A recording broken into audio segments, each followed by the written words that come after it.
តែជនត្រូវការរថយន្ត Lamborghini Urus ឥឡូវយើងមាន stock ហើយបាទស្លាកលេខឆ្នាំ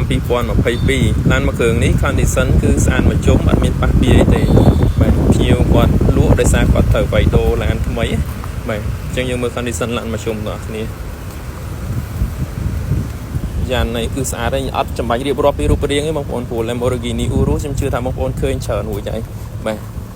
ចឹងភាពប៉និតភាពស្អាតរបស់វាភាពកាចរបស់វាគឺជាភេទរថយន្ត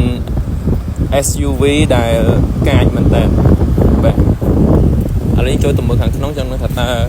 ខាងក្នុងគឺនៅស្អាតកម្រិតណាអូខេបងប្អូនមើលដល់ប៉ាពីដៃទ្វារទៅសម្រាប់ស្បែកពុកអីផ្សេងគឺអត់មានដាច់អលាត់ឆ្កូតអីទេបងប្អូនមើលបានណាស្អាតភ្លឹងបាទ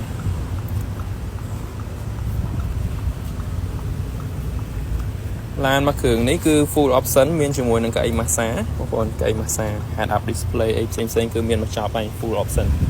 បាទយើងមើលដល់ប៉ាខាងក្រោយកៅអីបាទនៅស្អាតមែនតើបងប្អូនហើយកន្លែងនេះគឺកន្លែងវិជាតើតើជាមួយនឹងខ្យល់ត្រជាក់ខ្យល់ក្តៅ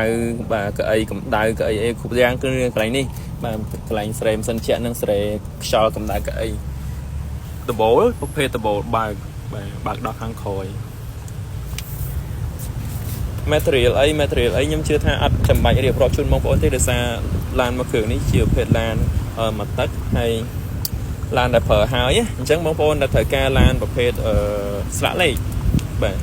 ប្រភេទស្លាកលេខបងប្អូនអាចអញ្ជើញមើលឡានមួយគ្រឿងនេះបាន condition គឺស្អាតបាទបងប្អូនត្រូវការឡានប្រភេទហ្នឹងគឺត្រូវហ្មងឡានគ្រឿងនេះបងប្អូនទិញទៅអត់ទាស់ចិត្តទេ